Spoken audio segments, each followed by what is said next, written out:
was just this little like 2-room in this Victorian home, and I would leave for the day, and I'd go to work and come home, and I'd find all the blinds, and there were these huge big windows with heavy blinds were all down, and I know I put them up, and this kept happening.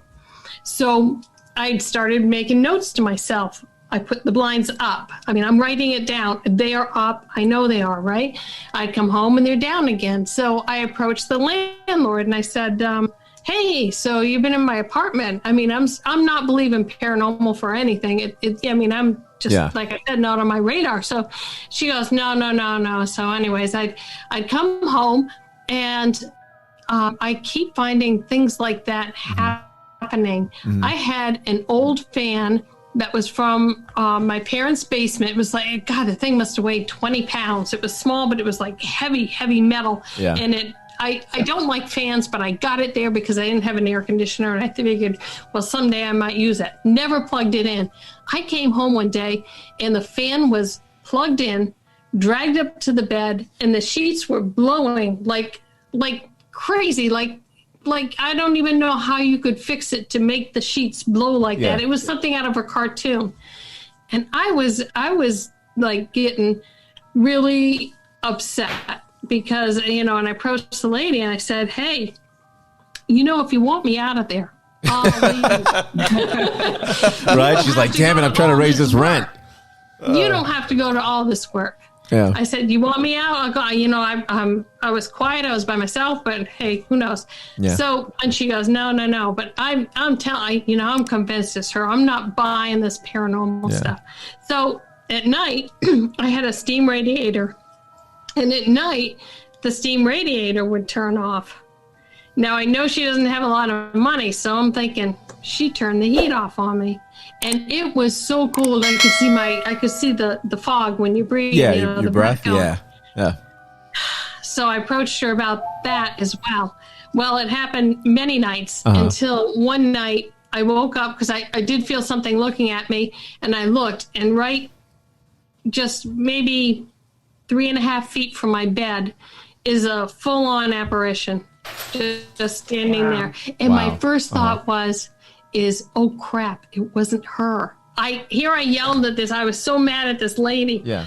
And it was this guy. I'm like, oh. So the apparition was of a man? Yeah, it was of a man. It was black, and it was just kind of standing there shrugged. And he looked, and I could just feel he looked so sad. He looked like. Did he communicate with you? Did he what? Did he communicate with you? No. No. And I just kept staring at it, and then for maybe 10 seconds, and then I looked away and blinked down, and then looked up, and it was gone. But it was there. It was there, and there was no denying it. And at that point, it really throws you into tizzy because everything you were the second before isn't the same as it is now. It changed the fabric of who you are. Yeah. Everything from, you got all these lists of thoughts going through your head. It's like everything I just knew and who I thought I was or knew has changed. So the world that the world that you thought you knew is completely different, like you're saying. Yeah. Right. So your beliefs changed. You opened your eye. It opened your eyes to a whole new world, basically, right?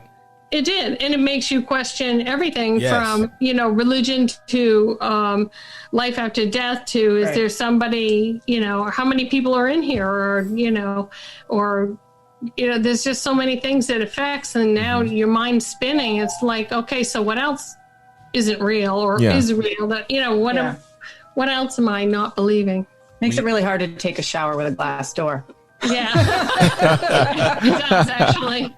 Oh my God! No peeking. No peeking. When the apparition was right there. No. When the apparition was right there next to your bed, did you have this certain grip of fear that came through? Did like all the other things that happened to you kind of like come back in your mind about the blinds, the fan? Yeah. That just come through like a. Because now I knew it could move stuff. Oh my goodness. Now I did move out of there within weeks. I found a place, but it definitely, I had fear, but then for some reason, the guy looked so sad. I thought to myself, I can kick his ass. Oh, really? Is that what you thought? He really looked weak and like really sad. And he was kind of like struggled up like this. I thought, I got this. I can do, and I just. So what happened? I mean, what happened? You left a week later, right? 2 weeks later. What happened? Yeah. You didn't go back, huh? Here I am. I can kick his ass, and then left. And you left. Exactly. Did you ever find out the history of that, or no? Did you find if someone? No, because I wasn't into the paranormal at all. It wasn't like, oh, let me research this. Yeah. Not even till day you never looked back today. No, I moved away. Oh. Totally. So are there places where there's like more occurrences of ghosts than other places? Is there a reason for that? Definitely. I think the South. Like I hear like Louisiana or the Carolinas. Mm-hmm. I had a friend who was an investigator in North Carolina, and they had stuff going on all the time. But all the battles, all the death that occurs down there, that trapped energy. Mm-hmm. But we even find it around here in Vermont, where it tends to be more towards Lake Champlain. A lot of times it'll be along the water lines. And that may be something to do with Native Americans who settled along the rivers and all, and people being on their land. Yeah. So it seems to be around water, I find a lot. Yeah. Really? Which is odd. Yeah. So what about, because you said that was an old Victorian. Do you think, does it have anything to do with older or newer structures, or it's just, it doesn't matter? Any place could be haunted. I think that was just, I think it was actually the older ladies, the landlord's husband. But no, because we've certainly known people who has houses built in the 80s and 90s. And it ends up being something associated either with the people or with the land and not necessarily the structure. Right. Wow. Yeah, we just had a misfit here. A mishap. What's that? Oh, we just had a ghost. Did you have something go down? No. My wife just walked in. No, my wife just walked in and hit the light. Wow. The human premor. We have investigated a haunted radio station. Just really? Saying, so you have? We got tons of activity. What kind of qualities do you need to have to be a great paranormal investigator? Hey, I think Raymond's trying to get in your group. Yeah, there you go. I would say detail. Attention to detail. There's so much equipment out there with bells and whistles, and people are getting all caught up with this stuff on TV. Yeah. And it's not that. It's, you have to have the basics. You have to have basic investigative techniques, such as keeping notes. When did you start? Where did you go? How did you feel? Who were you with? What were the temperatures in the room? Keeping track of all these details. People are losing that. And I would say that just, taking good old photos. People don't, they're so busy with their equipment. Yeah. They're not taking photos, and photos are a big deal. Always have an audio recorder going with you. Always. There's especially people, you've got a cell phone, then you've got an audio recorder because there's a voice memo on it. So there's the very basics is, don't get all caught up right off into all the great equipment, because it's really all about your technique. Right. And I think too, that patience is a huge thing to have, because, people look for the fun thrill of it. Oh, let me run through, get scared, catch something. Yeah. But what people forget is, say we go to your home for 6 hours to 8 hours of investigating. We probably have a minimum of 4 cameras running. We probably have 4 or 5 audio recorders running. It is the most important thing is to go over every second, whether it's video or audio. Somebody has to listen to that and, make notes of sounds and then go back and forth. If something was caught on video, we'll cross-reference it with somebody else's camera or somebody else's. The hours that are spent after an investigation are the most important. That's where you find your evidence. But it's boring as it can be, until you get that 1 second. It's worth it. You get that one blip, that one answer to a question. And it's like, it's like treasure hunting. People are out there treasure hunting, and when you get that one gold coin, it makes all the hours worth it for us. Like, woohoo, when's the next one? Exactly. It gives you such a rush. What's the longest you had to wait? Like, what's the longest you put in time to wait for just that one blip or that one sound or that one moment?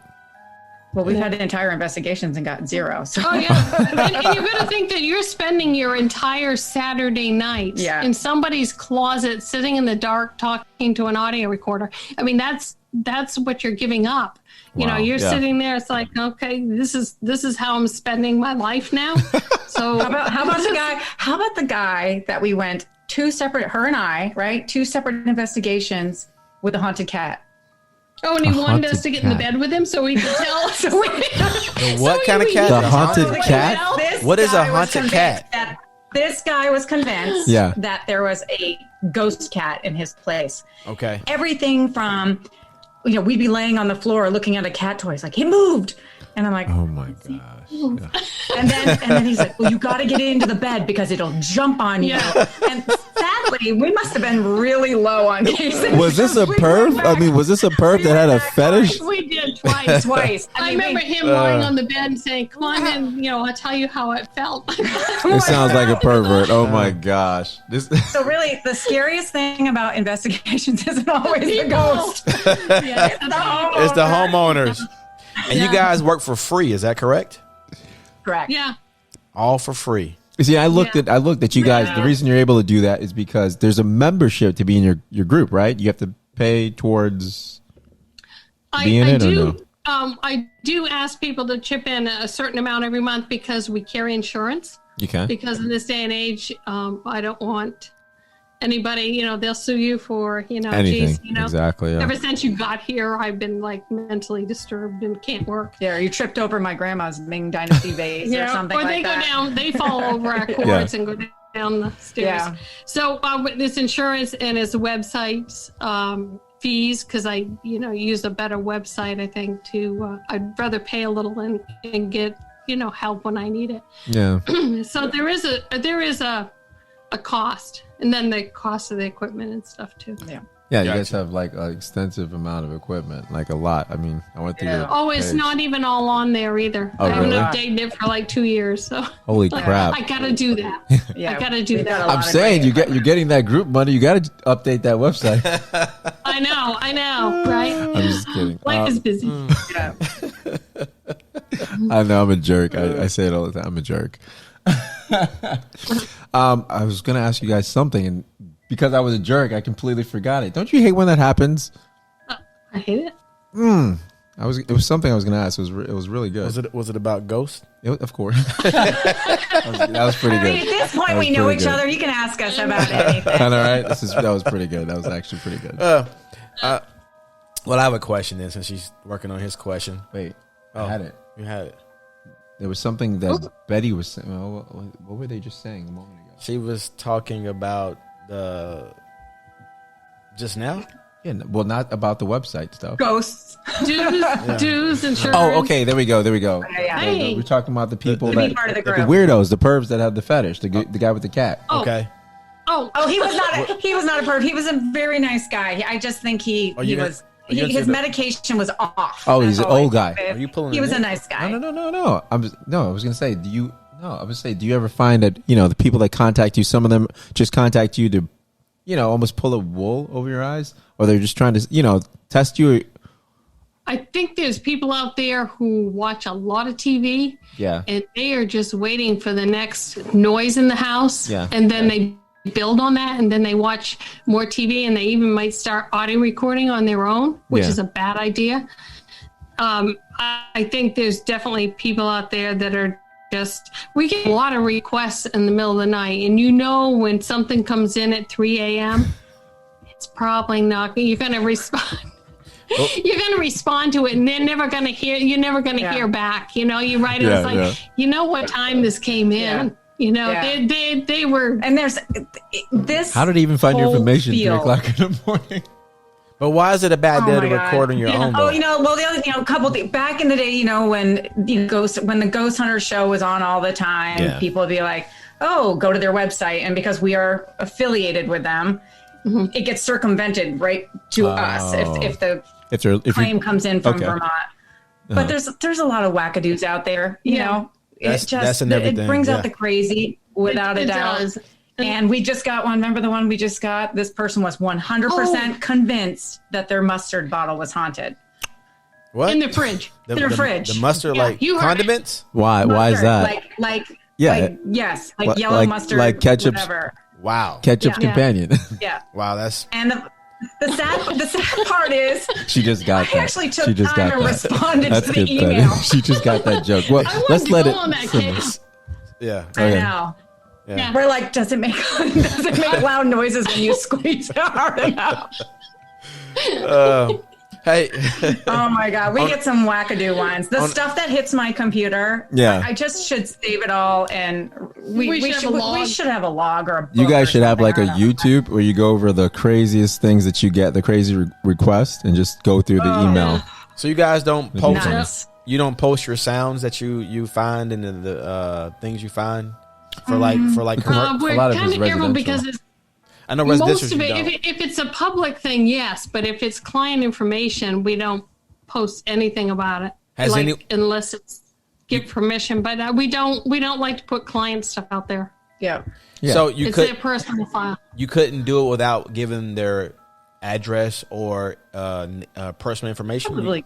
You probably could change information. We could, but a lot of people don't even want that out there. Okay. Like Wow. even especially if it's a video file, because now you're showing the inside of their home. And people know their home. So Yeah. and it's this is a small area. So Gotcha. but once in a while we do, but it's on our Facebook. All that kind of stuff is on our Facebook. We have a large Facebook following. Yeah. And what is your Facebook? What is your Facebook page again, so people can go to it? What is it? Paranormal Investigators of New England. There we go. Okay. And like when we did the battleship and people were getting, Gettysburg, all that little stuff we were getting went right to the Facebook page. Yeah, that's the fun area where we post all kinds of crazy stuff and and news articles, and the website's pretty serious. Yeah. Oh, the website. We just got back from Gettysburg not too long ago. That was amazing. There's no like mustard on there or cats on there at all. No. We should have like the crazy files, like the stuff that's come in. You should. Cases we should not have gone on or don't take. Yeah, That would. things that were a really bad idea. Yeah, bad idea. The best, I remember one case came in. I take a lot of I'm the case manager, so I do the interviews. And I remember one of the claims, food is coming out of shelves, packages are open, stuff is everywhere. And typically I do a phone interview, and then I like to go on site, if at all possible, for an insight interview, because somebody's home can tell you a lot about them. This. And we really want to make sure it's a legitimate case before I grab, investigators and have them give up their night, put miles on their car, etc. And the moment I walk in this house, it was like marijuana palooza everywhere. Wow. I'm like, no wonder the food's out in a mess. They were on that. They were on that. I'm like, you don't have a ghost. You're high as a kite and eating everything in the kitchen.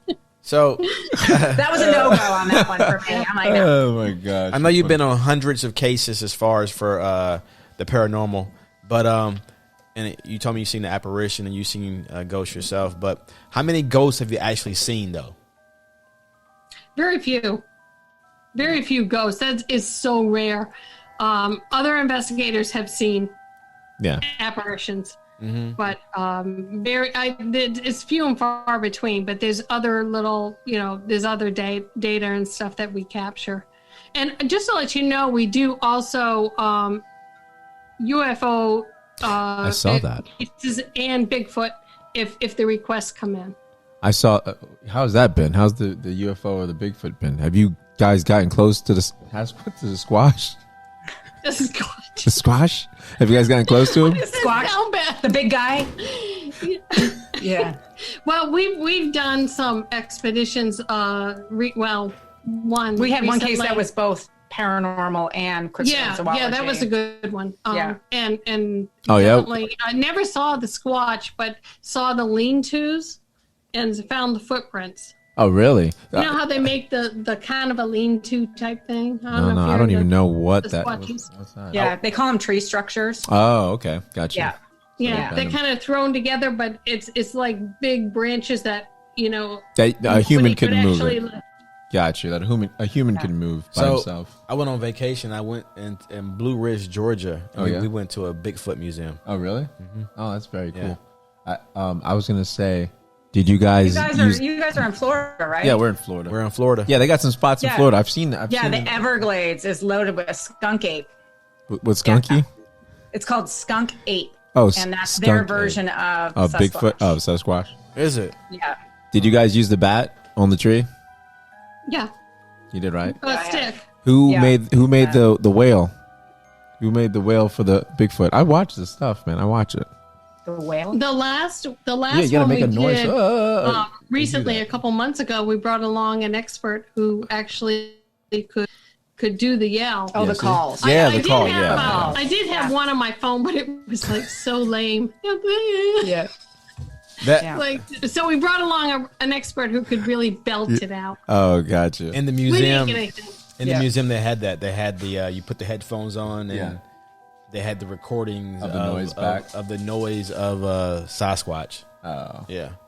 So, yeah, I want to get out to. I want to get out to Northern California and check out that whole Willow Creek area where he's known to be present. They have a great museum out there as well. Gotcha. And on a side note, I am a newly appointed BFRO Bigfoot investigator. So I'm just now in the BFRO world. So congratulations. Learning the techniques. Yeah, Yes. I got to keep it crazy. Going from ghosts to Bigfoot. My husband's thrilled.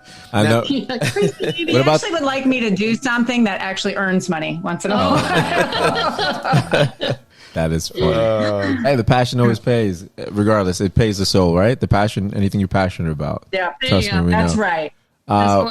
Because our wives, makes for great wives dinner conversations after a couple of glasses of wine. What were you gonna say? You were to say something, weren't you? No.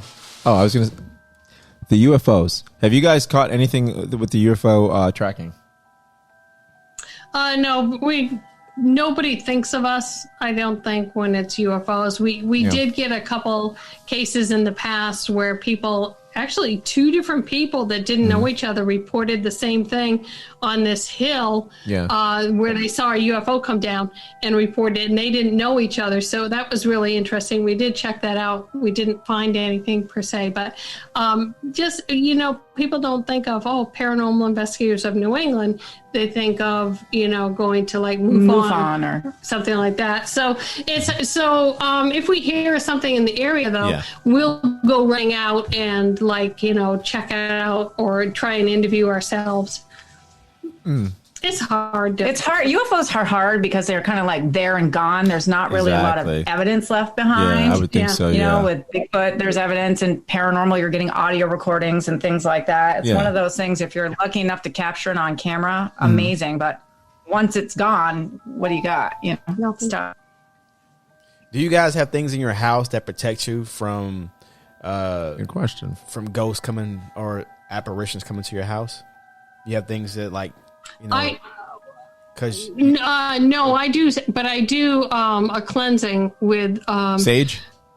With sage, I do that every once in a while because I feel like I bring stuff in, from other houses. Yes. So I do that, and I use salt, and I use oil, and I, say a prayer, and it's always, and if I have anything in the house, it's always gotten rid of it so far. So I don't have anything per se, but I do my little ritual thing if I feel like I need to. Mm-hmm. Gotcha.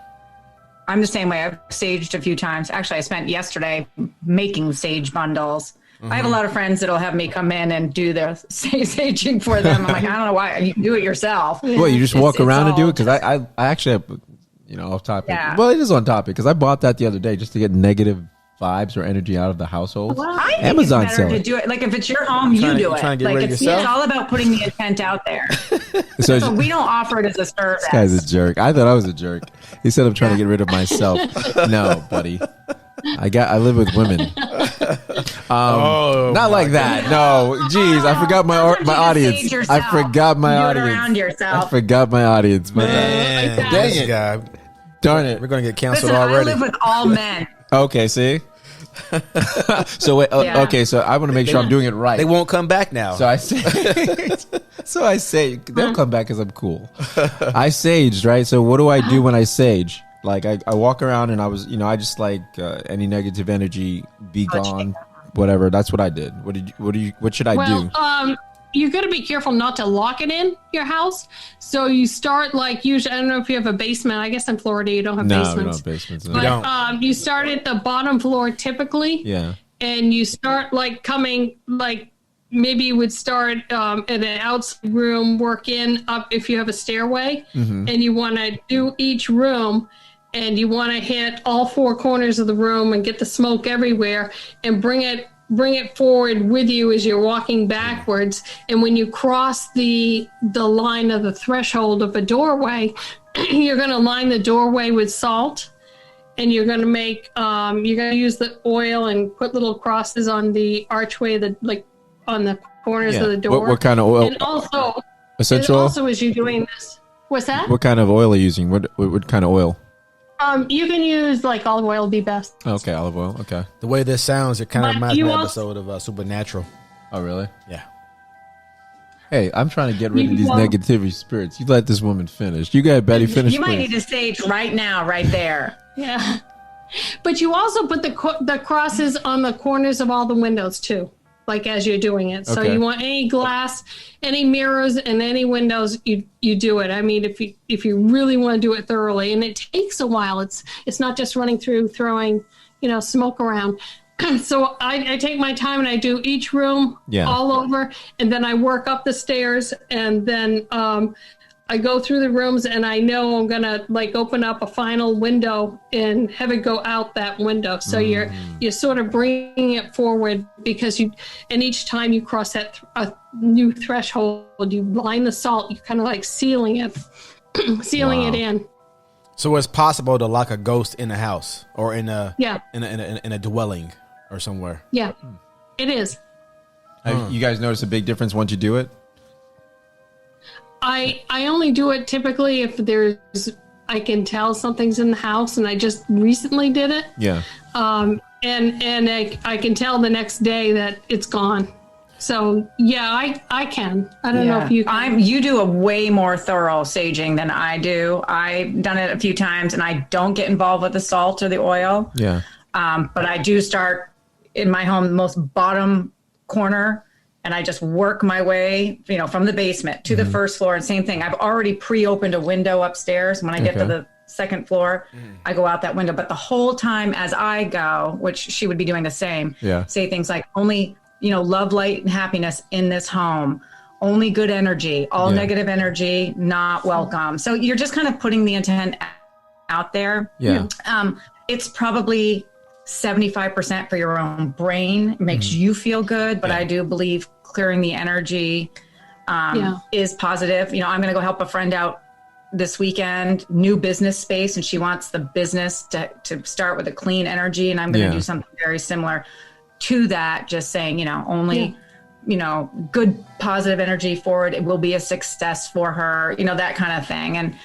And sometimes it's more, like I said, it's up here a little bit, but that's everything. That's, But you can also say that you want family members to stay if they want to be there, because a lot of people are like, well, I want to sage, but I don't want Uncle Joe to go. Yeah. So you could say, only, family members and anybody, with good, friends or family that are not everybody wants the spirit circle. gone. Some people want certain energy around them. Gotcha. So like, let's say, for instance, if you sage, let's say you want to sage because you can just tell the home environment is toxic. So that's what you would sage for, because you can tell something is adding, like maybe whether your child or your kids are having more mood swings than normal.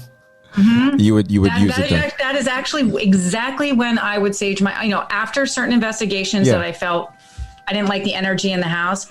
But when I felt the family dynamics, you guys, do you have teenagers? Yeah. They can really raise hell with the dynamics of a house. Yes. So sometimes when I felt like the energy of the house got a little like, this just sucks, I'll go through and just do a sage just to clear the energy. Does it help?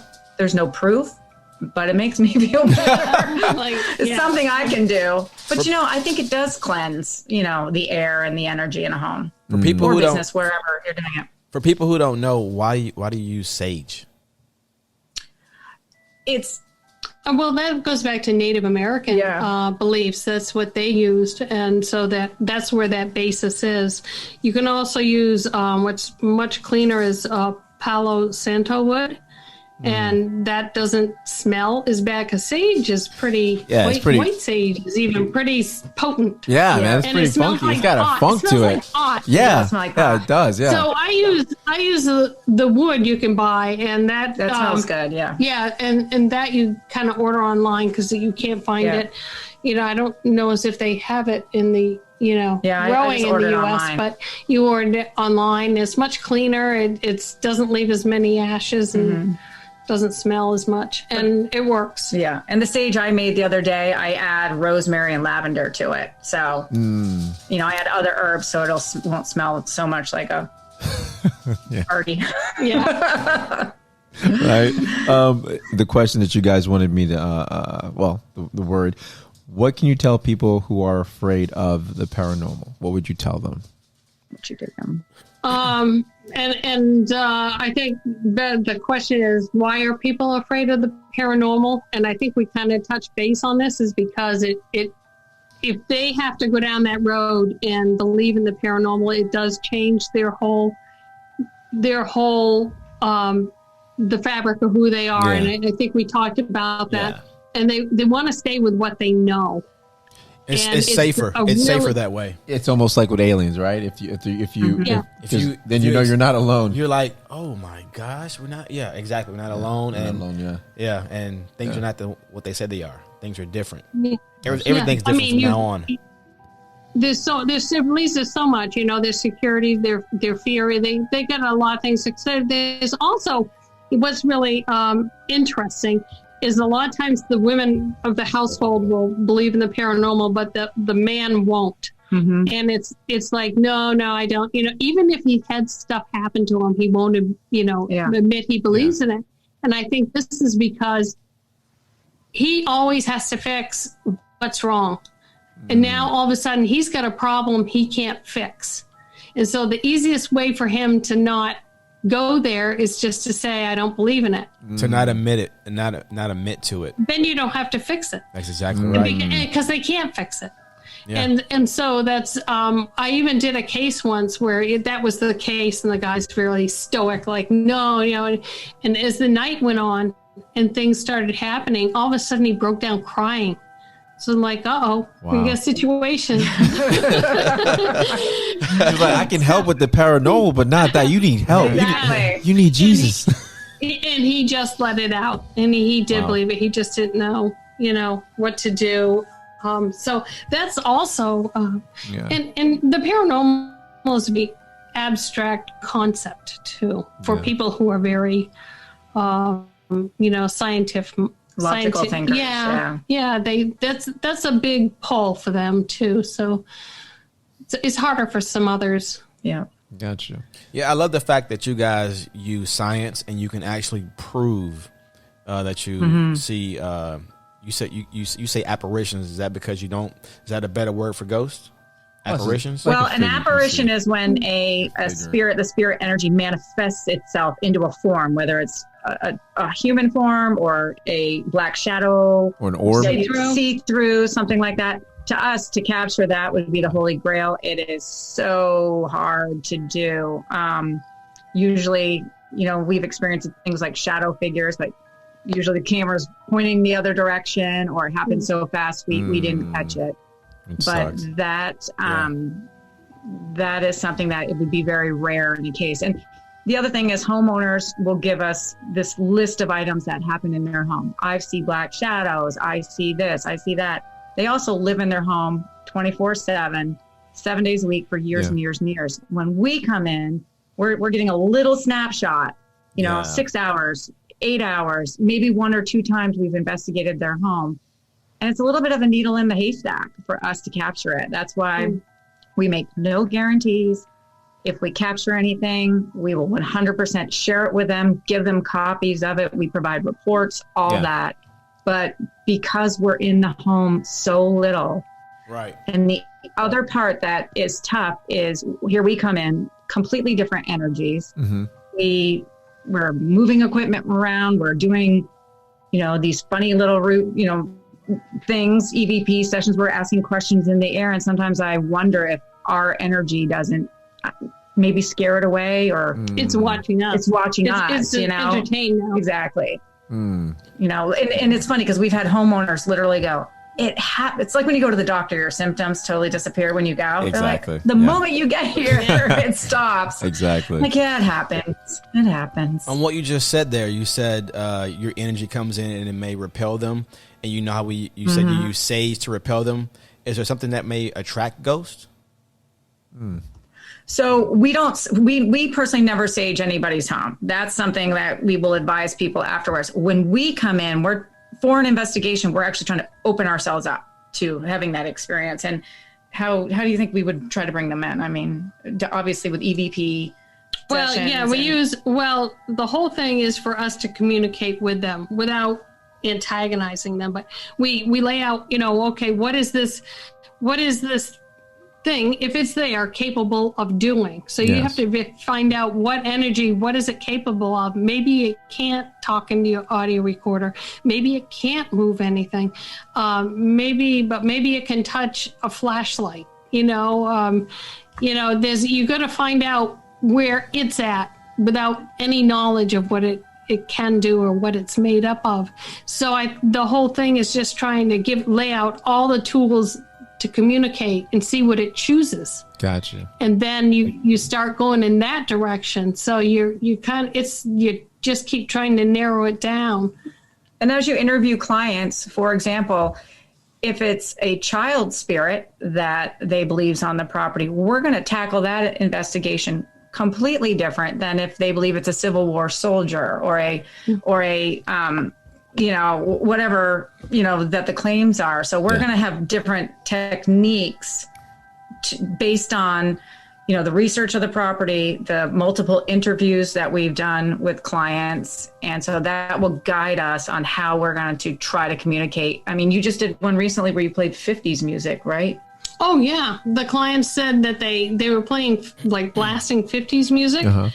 And they saw 4 ghosts dancing, like black mist dancing. Wow. So it's sort of like, well, I want to see ghosts dancing. So when we came in, we split up into 2 teams and played music and blasted to see if we could get that. Because, like, maybe that's what they tune into.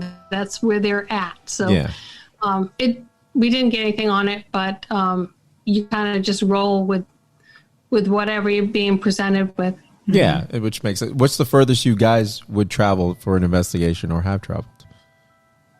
Gettysburg it wasn't a client. That was sort of that was like a fun road We do trip. a lot of fun stuff like Bobby Mackey's or I would say Asylum. Southern Vermont, and then we go into New York, upstate New York. Mm-hmm. So that New Hampshire, 2 to 3 hours is probably about. But especially winter. We're part of the TAPS family network. Yeah.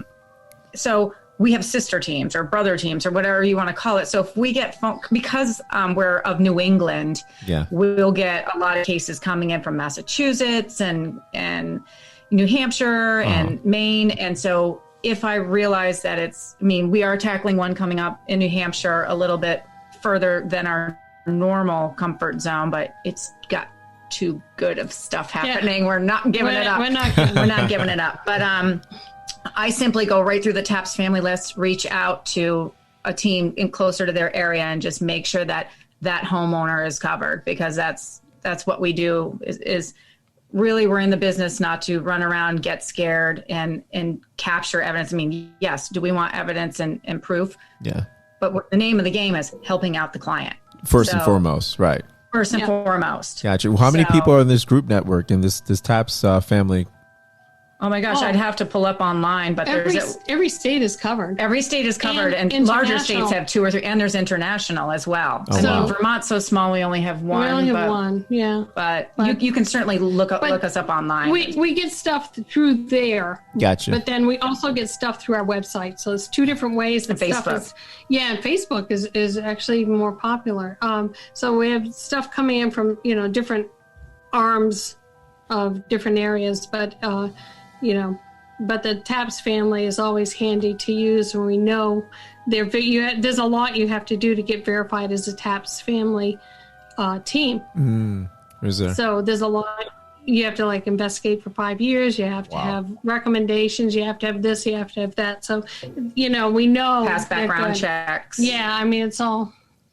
Yeah, it's all good. It sounds legit. Yeah. Holy crap. We can't be criminals. So. Yeah. At least they haven't found us yet. They haven't found us yet. Thelma and Louise, just saying. Thelma and Louise, I can see it. Where? Okay, so let's say, where do people find you? Where is your website again for the people? pi-ne.org.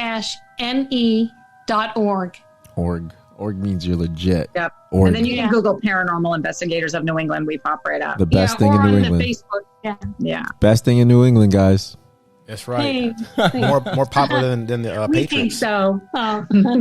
Absolutely. Yeah, I don't want to take up any more of your time because I know you guys have been on for a little bit. I know we scheduled in for like an hour and a half, but you guys have been awesome. If you have any more questions, feel free. I know you have a few more, but no, it's fine because I want to do.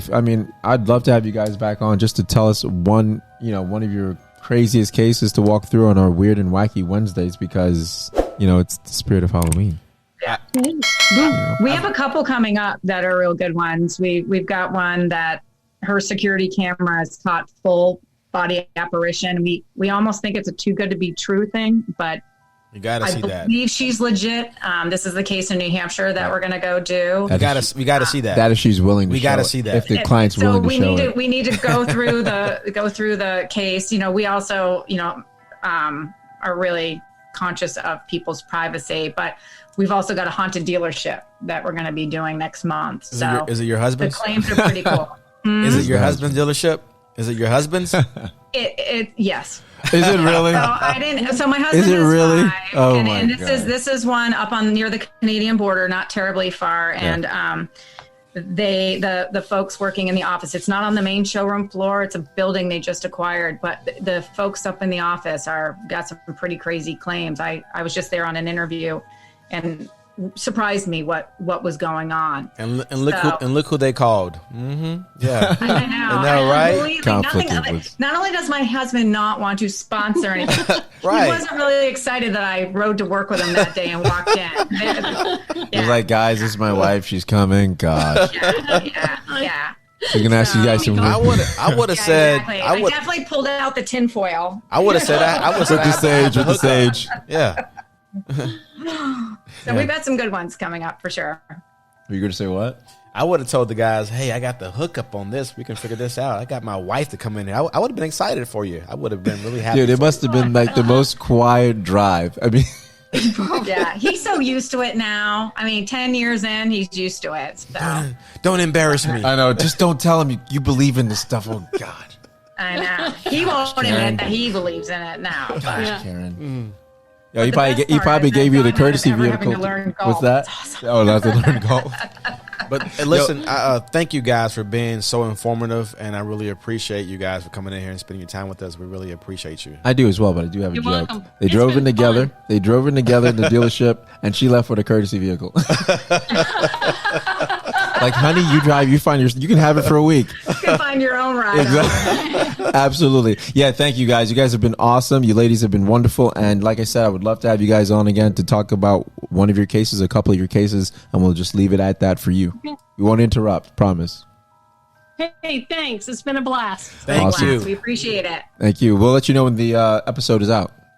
All right. Great. Awesome. Well, stay safe out there. Oh, you as well. Yes. Ghostbusters. Yes. Bye. Take care. Yes. Bye.